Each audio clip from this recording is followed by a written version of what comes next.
अगर झारखंड में हमारी सरकार बनती है तो मुख्यमंत्री की घोषणा होने के बाद जो पहली कैबिनेट बैठक होगी उसमें 2,87,000 युवाओं को नौकरी देने का काम होगा। इरफान अंसारी हमेशा से बड़बोले रहे हैं। भारतीय जनता पार्टी का फुल बहुमत से सरकार बनने जा रहा है।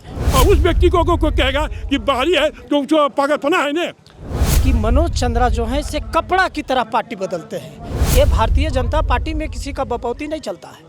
झारखंड में सबसे लोकप्रिय नेताओं की सूची में अगर किन्हीं का नाम आता है तो आदरणीय बाबूलाल मरांडी हैं। पहले मोर्ची नेवी में था, अभी जॉब छोड़ करके पॉलिटिक्स में काम कर रहा हूँ।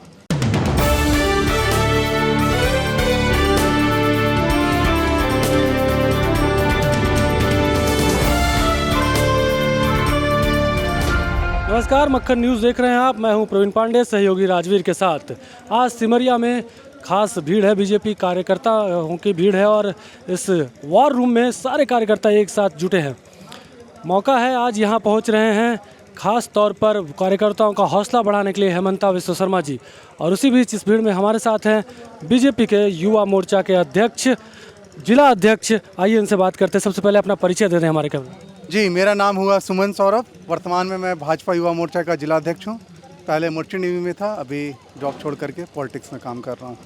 वाह, युवा नौकरी छोड़कर पॉलिटिक्स में आ रहा है, तो आप जो क्षेत्र में से काम कर रहे हैं उस क्षेत्र के युवाओं को लेकर क्या लग रहा है आपको?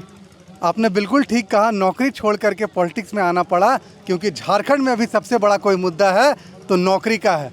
वर्तमान सरकार ने यानी झारखंड मुक्ति मोर्चा की सरकार ने युवाओं को हर एक साल 5 लाख नौकरी देने का वादा किया था। उसके नाम पर क्या मिला युवाओं को? मौत। उत्पाद सिपाही में लोग नौकरी मांगने जाते हैं और अब तक 19 युवाओं की मौत हो चुकी है। नौकरी के नाम पर युवाओं को क्या मिला? परीक्षा प्रश्न पत्र का लीक होना। नौकरी के नाम पर क्या मिला झारखंड में युवाओं को?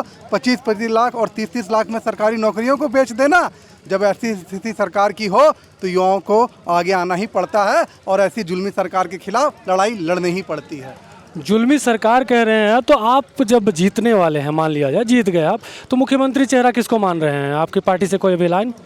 भाजपा में मुख्यमंत्री चेहरा पार्टी के सारे विधायक मिल करके डिसाइड करते हैं और अभी पहले से कोई डिसाइड नहीं है। हमारे दल का सबसे बड़ा नेता श्री नरेंद्र मोदी है और उन्हीं के नेतृत्व में हम झारखंड का चुनाव लड़ेंगे। मोदी जी और अमित शाह के कंधे पर आप झारखंड जीतना चाहते हैं। अमित शाह की रैली होने वाली है सिमरिया में, इस विधानसभा क्षेत्र में। ये कब तक चलेगा? आपकी क्षेत्रीय पार्टी हेमंत सोरेन की है, वो कहते हैं ये बाहरी लोगों से कुछ होने वाला नहीं है। यही तो उनकी गलतफहमी। यहाँ बाहरी और भीतरी का बात नहीं, सिर्फ मोदी और अमित शाह ही नहीं, इस चुनावी मुद्दा में सबसे बड़ी बात हमारे दल के प्रदेश अध्यक्ष श्री बाबूलाल मरांडी जो झारखंड के प्रथम मुख्यमंत्री हैं। आज के समय में अगर आप सर्वे करा करके देख लें तो झारखंड में सबसे लोकप्रिय नेताओं की सूची में अगर किन्हीं का नाम आता है तो आदरणीय बाबूलाल मरांडी हैं। दलितों के सबसे बड़े हितैषी मसीहा के रूप में अमर बावरी जी का नाम है। गुमला के पूर्व सांसद श्री सुदर्शन भगत जी का नाम है। और सबसे बड़ी बात है तो जिस आप हेमंत सोरेन का नाम ले रहे हैं, उनके घर की खुद बहू सीता सोरेन आज अपना दल छोड़ करके भाजपा के स्टार प्रचारक की सूची में है, जो भाजपा का चुनाव प्रचार अपने कंधों पर। सीता सोरेन की बात आई तो अभी उन पे एक अंसारी जी, इरफान अंसारी जी ने कटाक्ष किया है, उसको लेकर क्या कहते हैं? इरफान अंसारी हमेशा से बड़बोले रहे हैं। ना तो कभी उन्हें झारखंडियों की चिंता रही है, ना यहाँ का मान सम्मान रहा है। इससे पता चलता है कि वो आदिवासियों का, नारियों का, महिलाओं का कितना बड़ा हितैषी है और कितना सम्मान करते हैं। आप खुद से सोचिए, शिबू सोरेन की बहू हेमंत सोरेन यानी मुख्यमंत्री की भाभी के प्रति वो इस तरह का घिनौना अपराध कर सकते हैं तो झारखंड की बाकी महिलाओं की दुर्दशा क्या होगी? खुद जो संथाल परगना की बहू है, दुर्गा सोरेन की वाइफ है, उसके साथ ऐसा कर सकते हैं तो कितने बांग्लादेशियों को बसा करके उन्होंने झारखंड में संथाल परगना में आदिवासी बहू बेटियों की इज्जत लूटने का काम कराया होगा।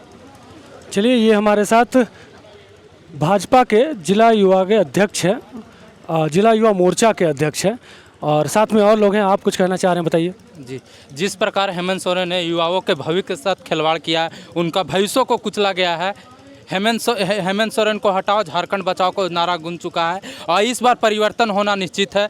भारतीय जनता पार्टी का फुल बहुमत से सरकार बनने जा रहा है, एनडीए का सरकार बनने जा रहा है झारखंड में। झारखंड में एनडीए की सरकार बनने जा रही है। और भी कुछ लोग हैं, कहेंगे कुछ बात, बताइए अपनी बात। भैया जी कहेंगे, आइए बताइए। बोलेंगे। अच्छा, हाँ सुमन जी और जोड़ दें। हाँ सुमन जी। जैसे आपने नौकरी की बात की, तो हमारी पार्टी ने पंच प्रण लिए हैं। पंच प्रण लेने के तहत हमारा पहला काम, अगर झारखंड में हमारी सरकार बनती है तो मुख्यमंत्री की घोषणा होने के बाद जो पहली कैबिनेट बैठक होगी उसमें 2,87,000 युवाओं को नौकरी देने का काम होगा। नौकरी देने का काम कैसा होगा, उसके लिए कैलेंडर निकाली जाएगी, कब से कब नौकरी की वैकेंसी निकलेगी, कब से कब परीक्षा होगा, कब से कब डेट निकलेगा और कब से कब नियुक्ति पत्र बांटे जाएंगे। वो जैसे यूपीएससी एग्जाम का कैलेंडर होता है वैसे कैलेंडर निकाल करके झारखंड के युवाओं को नौकरी देने का काम होगा। बालू देने का काम फ्री में होगा। आज बालू के लिए 5,000 रुपया देना पड़ता है। साथ ही साथ 500 रुपया में गैस सिलेंडर देने का बात करते हैं। और गोगो दीदी योजना के तहत महिलाओं को 2,100 रुपया देंगे। साथ ही साथ पहली कैबिनेट की बैठक में जितने भी बांग्लादेशी घुसपैठिए जो झारखंड में रह रहे हैं वो किसी भी ज़िले में है उनको भगाने का काम हम करेंगे। इसके मामले में सबसे ज़्यादा लोहरदगा जिला अभी प्रभावित इससे माना जा रहा है। नहीं, सबसे ज़्यादा संथाल परगना का जिला है, पाकुड़ है, जामताड़ा है, दुमका है, गोड्डा का, ये सब का जो एरिया है जो बंगाल से सटा हुआ है, जहाँ पर खुद हमारे इरफान अंसारी जैसे विधायक हैं जो रहते तो भारत में है लेकिन बात कहीं और की करते, ऐसे लोगों ने उस एरिया के क्षेत्रफल को बर्बाद करने का काम किया है। चलिए आगे, और बीजेपी कार्यकर्ताओं की आज यहाँ पूरी जमात जुटी है तो वहाँ और बातें होंगी। नमस्कार, सबसे पहले परिचय दे दें हमारे कैमरे में। मेरा नाम हुआ नरेश सिंह। हम भारतीय जनता पार्टी के पूर्व जिलाध्यक्ष हैं। हम 1995 से लेकर लगातार 3 टर्म भारतीय जनता पार्टी के जिलाध्यक्ष का दायित्व का निर्वाह किए हैं। प्रदेश कार्य समिति का भी हम दायित्व का निर्वाह किए हैं। लोहरदगा, गुमला, लोहरदगा, आपका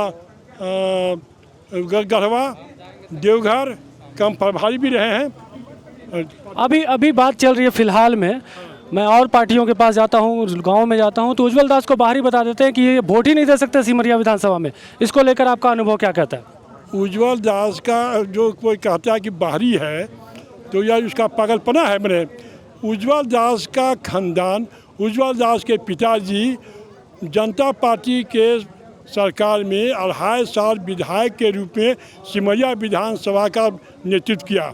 1980 में जब जनता पार्टी टूट गई तो अटल बिहारी वाजपेयी के बड़े पार्टी में भारतीय जनता पार्टी का जो गठन हुआ तो वह 1980 से लगातार भारतीय जनता पार्टी के कार्यकर्ता के रूप में उन्होंने काम किया।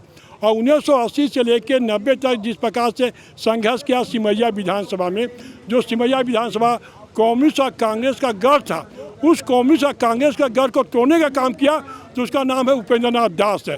और 1990 में कमल खिलाने का काम किया तो उपेंद्र नाथ दास ने किया। मैंने तो जो व्यक्ति लंबे समय तक सिमरिया विधानसभा में अपना कर्मभूमि बना के चला है, और उपेंद्र दास जब भाषण में कहा करते थे कि हम अगर हिंदू धर्म में जो पुनर्जन्म का जो नियमावली है, जो लोग बोलते हैं तो कहते हैं कि हे भगवान, हम चाहते हैं कि अगर हमारा मृत्यु हो और मेरा पुनर्जन्म भी हो तो सिमरिया विधानसभा के ही किसी क्षेत्र में। तो जो आदमी मैंने उसमें भाषण का उल्लेख किया उस प्रकार का, और उस व्यक्ति को कोई कहेगा कि बाहरी है तो उसको पागलपना है ना। तो जिस तरह से उपेंद्र जी को प्यार मिला, उनके बेटे जी को भी मिलेगा ऐसा लग रहा है? एकदम प्यार मिला। उपेंद्र दास का जो प्यार और उन्हीं का देन है कि हम लोग बीजेपी के कार्यकर्ता जो दमकता से बोल रहे हैं, और भारतीय जनता पार्टी का जो है कार्यकर्ता जो हमने 17 जिला, सिमरिया विधानसभा नहीं 17 जिला में जैसे संगठन खड़ा है तो उपेंद्र दास और हम नरेश सिंह ऐसे लोग जो साइकिल से पैदल हम लोग रैली करके लोगों को जागृत करने का काम किया है। और जो प्रेम से आज उत्साह कार्यकर्ताओं में इसलिए है कि उपेंद्र दास का लड़का उम्मीदवार मिल रहा है। उपेंद्र दास का लड़का उज्जवल कुमार है, इसीलिए तमाम कार्यकर्ताओं में काफ़ी उत्साह है मैंने। और जो आपने बिना खा ले पी ले भूखे प्यासे वो जैसे फिल्म में काम कर रहा है और विजय सिंह जाने के लिए संकल्प है मैंने, उसको कोई मोह नहीं है, कोई ऐसा नहीं कि हमको कोई लोभ है कि हमको व्यवसाय मिले ना मिले, उसके बाद भी काम करने का। चलिए, आपसे बात करके बड़ा अच्छा लग रहा है, लेकिन जैसे कि जेएमएम से खड़े हैं मनोज चंद्रा जी, उनके पिताजी भी यहाँ सेवा दे चुके हैं, तो उनके बारे में क्या है? मनोज चंद्रा जी जो वामपंथी विचारधारा से जुड़े हुए हैं, उनका खानदान जैसे वामपंथी विचारधारा से था। रामचंद्र राम जैसे वामपंथी के कम्युनिस्ट पार्टी के विधायक भी हैं एक टाइम, और वह वामपंथी का जो आतंक था, जो वामपंथियों का आतंक था, वो सिमरिया के लोग देख चुके हैं। मैं यहाँ पर जो ऐसे कुछ वामपंथियों का इतना आतंक था कि यहाँ पर लोग सब लोग छींकते थे वे तो उनसे परमिशन लेते थे, उनको पढ़ना पड़ता था, परमिशन लेना पड़ता था, इतना आतंक था कम्युनिस्ट का। मैंने और उस आतंक को तोड़ने का काम किया तो उपेंद्र दास है। और उसका बच्चा जो है, उसका लड़का जो है, अगर वो विधायक बनेगा तो और आतंक हो जाएगा, तो कोई आदमी बर्दाश्त नहीं करेगा। वो जब मनोज चंदा के काज शैली, उनके पूर्वज के, उनके खानदान को लोग जानता है, इससे रामचंद्र राम का लड़का मनोज चंदा, उसको लोग कोई स्वीकार नहीं करेगा। करेगा तो उपेंद्र दास को करेगा। और लोगों से बात करेंगे। हमारे साथ टंडवा प्रखंड के प्रखंड अध्यक्ष, अच्छा प्रवक्ता हैं बीजेपी सिमरिया से, टंडवा से। आइए, टंडवा बीजेपी टंडवा से जिंदाबाद जिंदाबाद, माइक हमारे पास है। जिंदाबाद जिंदाबाद। तो टंडवा में मनोज चंद्रा की पैठ कैसी है? टंडवा में मनोज चंद्रा की पैठ क्या रहेगी, जो है सामने जो पहले चलता था चर्चा, वहाँ सिर्फ सबसे ज़्यादा चलता है कि मनोज चंद्रा जो है से कपड़ा की तरह पार्टी बदलते हैं। इसी से जो है से टंडवा के प्रखंड के लोगों उनसे जो है से निराशा महसूस करता है। टंडवा के आम लोगों का कहना है कि हो सकता है ये अबरी जेएमएम का उम्मीदवार है, हार जीत तो अनिश्चितताओं का खेल है, लेकिन अबरी कौन पार्टी में जाएंगे से पूछते हैं लोग। अबर किस पार्टी बदलने का, तो उनसे मेरी बात हुई तो उन्होंने कहा ये राजनीतिक फैसला है, ज़रूरत थी तो हमने बदला। लेकिन आप पर रहता है कि किशुन दास जी ऐसा क्या काम किए कि उनको आपको टिकट ही नहीं दिए? किशुन दास काम किए उसके बाद नहीं है। भारतीय जनता पार्टी किसी का बपौती पार्टी नहीं है। भारतीय जनता पार्टी में जो कार्यकर्ताओं में जो काज करने का है, ये सबको पारी पारी से भारतीय जनता पार्टी सब कार्यकर्ताओं को जो है मान सम्मान देती है। ऐसा बात नहीं कि उनको टिकट नहीं दिया, काम नहीं किया या कुछ, ऐसी कोई बात नहीं है। ये इसके बाद जो है से और कार्यकर्ता जो है से इनको देखा देखी लगन से काम करेगा, उनका पारी आया, इनका पारी आया। ये भारतीय जनता पार्टी में किसी का बपौती नहीं चलता है। चलिए, भारतीय जनता पार्टी में किसी की बपौती नहीं चलती है और वोट पर भी किसी का जोर नहीं चलता है। लोग अपने मर्जी से वोट करेंगे, आगे भी बात होगी, और वोट भी अपने मर्जी से लोग करेंगे। अब देखते हैं 13 तारीख को बक्सा किसके नाम से बंद होता है, जो 23 तारीख को खुलेगा। फिलहाल मैं हूं सिमरिया विधानसभा क्षेत्र में, हमारी टीम आज भ्रमण कर रही है चतरा डिस्ट्रिक्ट की। आप बने रहिए मक्खन न्यूज़ के साथ।